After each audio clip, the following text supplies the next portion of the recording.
first and foremost, no, I do think that there is logical, demonstrable proof for the Christian God.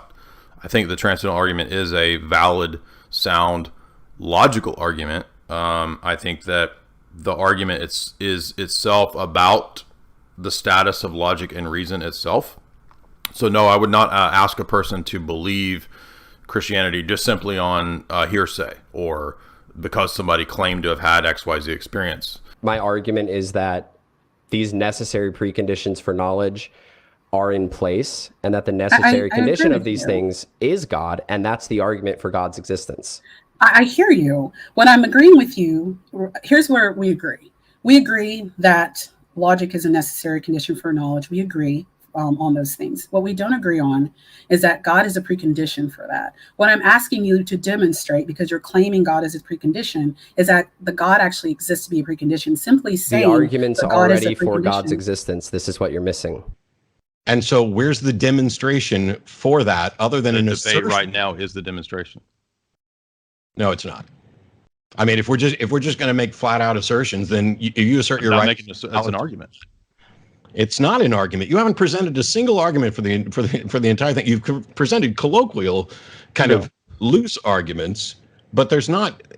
The whole thing is you claimed that this shouldn't exist in my worldview, that logical absolutes could not be true under my worldview.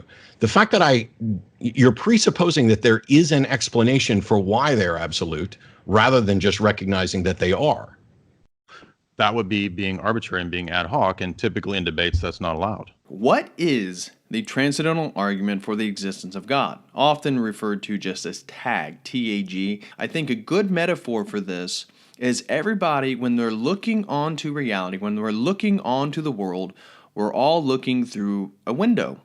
But many of us don't take account of the window frame, right? The assumptions that are surrounding our perspective. And so this is what this argument is doing, is we're actually taking a step back, we're zooming out a bit, and we're addressing the framework of one's worldview, the framework of the window on which they are perceiving reality. And that's the gist of this argument. And so it argues for the preconditions of experience itself being rooted in God. And without God, there is no justification for those preconditions. It's so subtle, but it's almost like a superpower. Like once you get normalized to looking at paradigms and worldviews, you can't help but see them all the time. But other people, they don't see it at all. The point is that what we're brought back to here is, once again, anything that we talk about is theory laden, whether it's the good or whether it's logic or whether it's evidences or whether it's propositions or logic or beliefs or claims or politics. There's nothing that is neutral. Nothing that comes to us as a brute fact. Everything that we experience will be interpreted within our paradigm. And that's why the strength of the transcendental argument is that it's a comparison of paradigms, because there's no such thing as a brute fact that you could pick out. Even things that you think might be brute facts, like, well, we can all agree that things exist. No, we can't, because we don't even know what that means to exist. I mean, there are people who don't think that things exist. There are people who think that everything's an illusion, right? Like Maya or something. Like everything's just illusion, man. Like we're all in the simulation, man. Now you might be asking, what preconditions are you talking about? I don't understand. Well, we're talking about the laws of logic. We're talking about the law of non-contradiction, the law of identity, excluded middle. Now, what is a law? It's an axiom. It's your accepted truth, your starting point. It's just whatever you would consider to be obvious. It's some kind of starting point where you can start your reasoning. So the first law is the law of identity.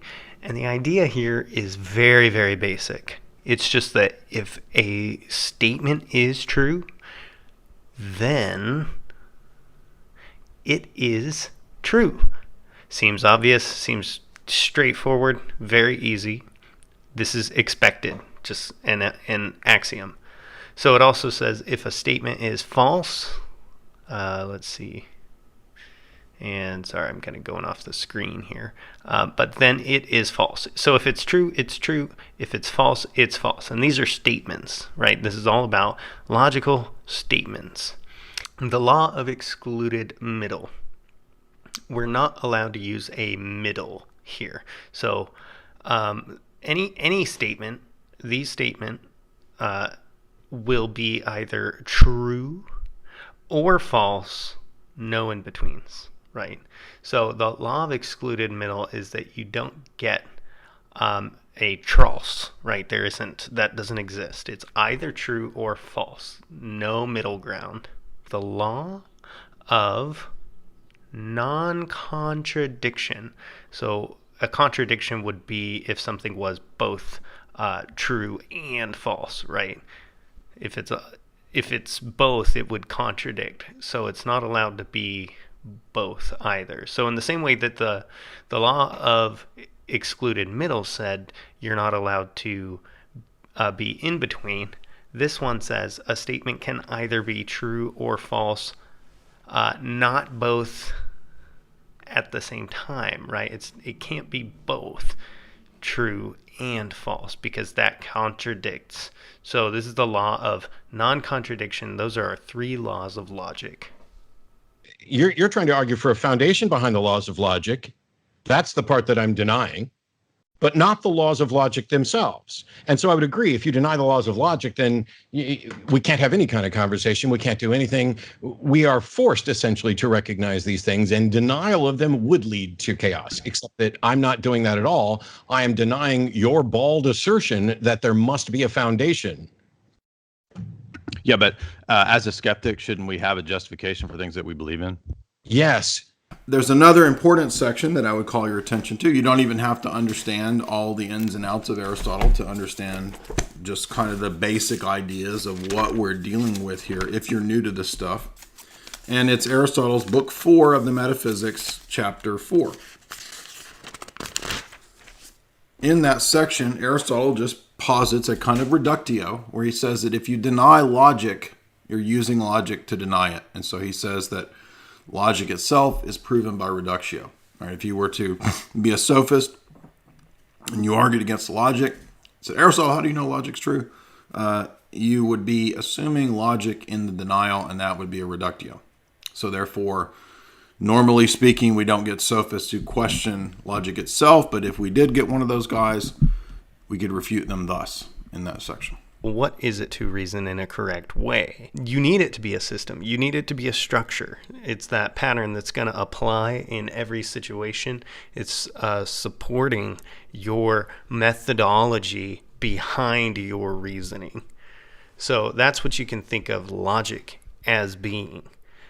What types of logic do we have? Well, there's typically induction and deduction. Induction uses probabilities. You have might, could, usually, sometimes, preferably.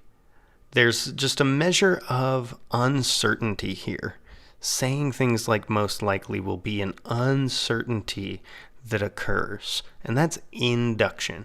Anytime you hear a sentence that has those words in it, that's using inductive reasoning.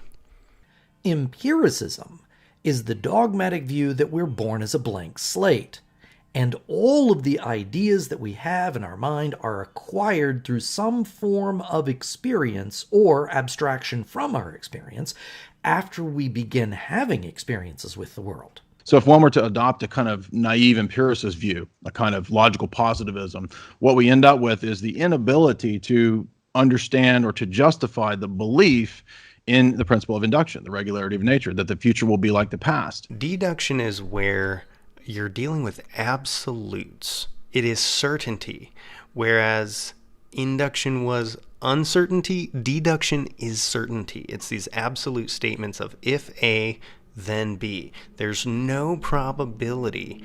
There's nothing involved with uncertainty. It's if A certainly happens, then B certainly happens. So for example, if A is Anne goes swimming and B is Bob goes swimming, then if Anne goes swimming absolutely, then Bob goes swimming absolutely. That's a deductive statement. There's no uncertainty. There's never a case where Anne goes swimming, but then Bob doesn't. That's not even possible because of this A-B certainty, if then. So we're going to make a distinction between two types of arguments. And we'll call these lower order logic versus higher order logic. That would probably be the easiest way to categorize it. You'll hear me at times refer to kind of common claims, normal claims. Jay, do you believe I have $1,000 in my wallet right now? I don't know. Do you believe that I don't have $1,000 in my wallet right now? I don't believe either claim. Okay, thanks for refuting your own point from a moment ago. Correct, but that's at the normative level of interactions and not at the paradigmatic level. And that's special. That's two different things. That's special pleading. No, that's what I've been arguing the whole. That's not special pleading, because the whole time I've been arguing for transcendental categories and arguments, not normative logical claims. Transcendental categories would be things like the principle of induction, the laws of logic, the past, identity over time, the self, the regularity that we find in nature. These are not subjects that are the immediate purview of empirical sense data or empirical science. They're related to empirical science. For example, the principle of induction, that the future will be like the past, that there's regularity in logic, that there's regularity, and that there's a flow, you could say, to the scientific method. So if we have normal propositions that are made, like the tree is green, whatever, we move them to propositional logic, right? That's a higher order. That's a step up. So, for example, the tree is green is a lower order statement than X is Y, because now we're moving into a more higher formal type of statement, right? Or all X or Y, right? What we're doing in a transcendental argument is just kicking the bar up a step, right? We're moving up a little bit higher and saying, well, what has to be the case for that? So it's an even higher order, meta, you could say, level question. And that's where we get into the necessary condition, or necessary preconditions, you could say. The idea is that we're going to be asking the opponent to justify their preconditions, their presuppositions, their a priori assumptions about the world in their worldview. Can you justify them? Philosophers have adopted the Latin phrase a priori to refer to any idea that is not dependent on sensory experience for its cognizability. The phrase literally means from before, and refers to any belief or piece of knowledge that can be acquired in the absence of immediate sensory experience. So here, and if you go to the Stanford Encyclopedia of Philosophy, when they give the example of transcendental arguments, this is the one that they always use. It's the one I used in the debate. You can go see that we've constantly pointed this out. Father Deacon Dr. Ananias' paper that we often direct people to, it just lays this out, right? Because it's the most easy way through disjunctive form to see what a transcendental argument is. That's a much more damaging thing to doubt than if I doubt that Lil Wayne has moved in next door to me, right? I might see a dude with dreads and I think it's Lil Wayne over there, therefore Lil Wayne has moved. And now, if I'm wrong about that, it doesn't destroy my whole worldview to be wrong about that. If I deny basic laws of logic, it does destroy my whole worldview. And so not everything is proven the exact same way. And so because those kinds of things are much more fundamental, much more powerful and paradigmatic, that's why it's such a strong argument, and that's why they do require a justification. Where's the demonstration that my worldview should not include things that are just true, or better yet, that are reasonably presupposed because of their continued demonstration of efficacy? Because that would be being ad hoc and being arbitrary. And I'm saying the justification is that in a world where there is a God, the doctrine of providence actually makes sense why there's induction and the regularity that's in nature. Logic can be accounted for. Okay, how do you account for it? Well, we use logic to interpret our environment. I'm not talking about the usage. I'm asking about the tool itself. You can't use the logic itself, the term, in the response when you're justifying or giving an account for it. That's actually not true. Circular reasoning. The circular reasoning fallacy is an argument that assumes the very thing it is trying to prove is true. Instead of offering evidence, it simply repeats the conclusion, rendering the argument logically incoherent. I can. No, it's not. I can, and I'm about to. No, it's not, Jace. Okay, you can do a fallacious move. Okay. No, here's the thing, I'm asking Chase. you about how you What account I'm for asking logic. you, I and already you can't. gave you. No, No, you didn't. I did. You just said you use it. What's the it No, that it's you're not using? just me. I'm using the concepts to apply to our environment empirically. I'm not telling you that the concept itself is empirically verified, because it is a concept. So you believe It's in a concept. so you believe in something that's non-empirically verified. No, That's what you just said. it's the usage. Well, there's really nothing we can do to try to empirically verify to empirically verify logic without applying it to something in our environment. What I'm trying to show you is just like how we use math to draw conclusions about our environment. That's what I'm trying to. Mathematics is again another non-empirical thing. That's what I'm trying to explain. And that's, if you let me, that's what I'm trying to explain. If your standard is you only believe things that are verified empirically, show it's the me usage one. of it. Can you empirically prove to me the existence of what are called in philosophy called transcendentals, the transcendental categories, language and meaning? Can you prove to me empirically the self, the laws of logic, number theory, morality, truth? It's impossible. These are all a priori presuppositions, even if somebody is only trying to use the scientific method or induction as a justification for what's true. They're still presupposing all these things. And when you ask them in the worldview to justify them, philosophically justify your use of these, they can't. So if logic is created by humans, then it's going to be the usage variable. of it. No. So logic is uncreated now?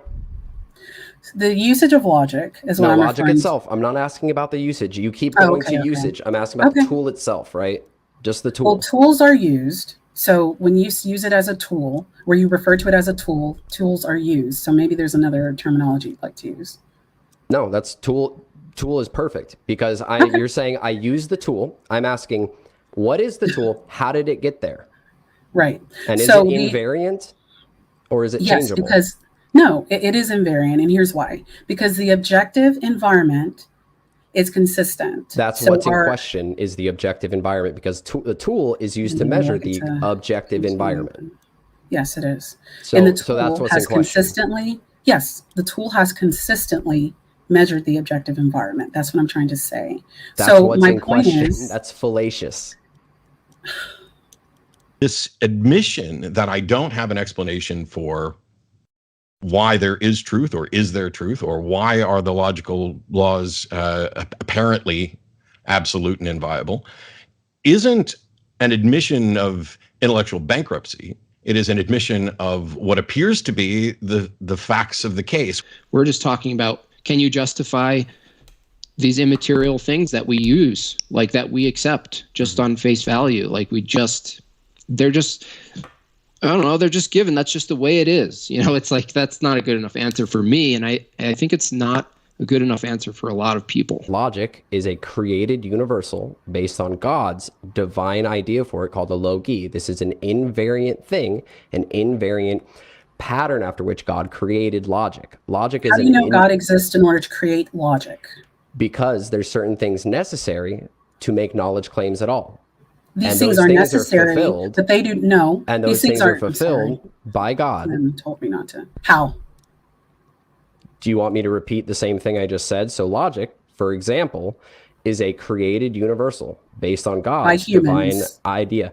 Okay. By humans. That's your claim, and that's going to result in the impossibility of knowledge because now it's changeable. But no, it's this not is my demonstration. The environment is objective and unchangeable. Our usage to interpret it is based on its unchangeability. I have a very specific view and argument from Orthodox Christology and theology. So when we have that conception of God as a divine mind, omnipotent, omnipresent, et cetera, what we then see is that reality has its grounding and its basis in the mind of God. So quite literally, everything that exists has a logoi or a logi, an exemplar, as it's called in the West. This is kind of like Platonism, but I want to be very precise because we're not Platonists. But we do believe that the essences and the universals that exist are ultimately grounded in the mind of God. And that makes perfect sense. That makes sense why there's regularity in nature. because of divine providence, because everything that exists is, in a sense, grounded in the mind of God. Well, if you read St. Maximus, he has a really good essay about the logi.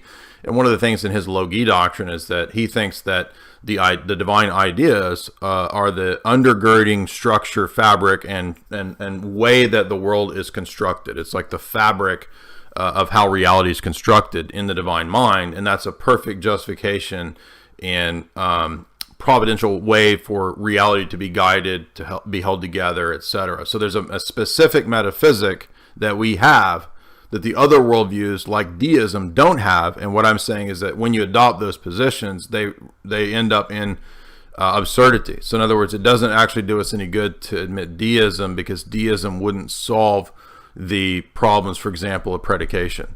So I need a God who has knowledge of all the facts, which I'm learning analogically. So we need an omniscient God. And we need a God who's present at every point for the facts to actually correlate to one another. Any fact, right? So in other words, I can't predicate without universals. Universals and particulars presuppose the one and the many question, and the one and the many question has to be grounded in a God who is both immanent and transcendent, omniscient, etc. If we wanted a bumper sticker definition of metaphysics, we might call it the branch of philosophy that investigates the nature of reality, not as it appears, but as it actually is. Response that what if there's no explanation? Well, I would say that if we're here to debate, and if we want to debate theism, I would say that if Matt wants to say that there's all these things that he utilizes, but doesn't necessarily think that they're true in the external world per se, laws of logic and all that, truth with a capital T or whatever, I would say that Matt's being arbitrary. And if Matt can be arbitrary, then I can say God just is, right? So if arbitrariness is allowed, if we can be ad hoc, then I think that the debate is over, because that would be a violation of the laws of debate. But of course, we don't believe that we can be arbitrary or ad hoc. And so therefore, we can't just say, well, the laws of logic just are. I forget Matt's phrase. He said that truth is what maps up to reality, or belief that conforms to reality. That's a metaphysical claim, right? That's a metaphysical statement about the external world, right? Now, I know Matt would only say that, well, that's maximally certain in a pragmatic sort of sense. Okay, fair enough. But it still doesn't work to say it just is, because once we've admitted it just is, then that's being arbitrary and ad hoc. Suppose a space of pure entropy. That space cannot be homogeneous, because if it were, it would not be entropic. And so within that space, you would have pockets of less entropy and pockets of greater entropy. And in one of those pockets of lesser entropy, there is our universe. That is a theory that I hear scientists say is what they actually think is the case now. Right, and that's interesting, but the critique that I gave was that you can't actually make sentences. So before you get into these, grand stories of entropy and all that, which is fine, I don't mind you doing that, but like you're going to have to be able to give an account for how you can make sentences, which that was my original line of questioning. I was posing the objection that I don't believe that in your worldview you can account for predication at all. So if you're going to give me big science theories, that's fine, but you're going to have to give an account first for how you make sentences, given your worldview.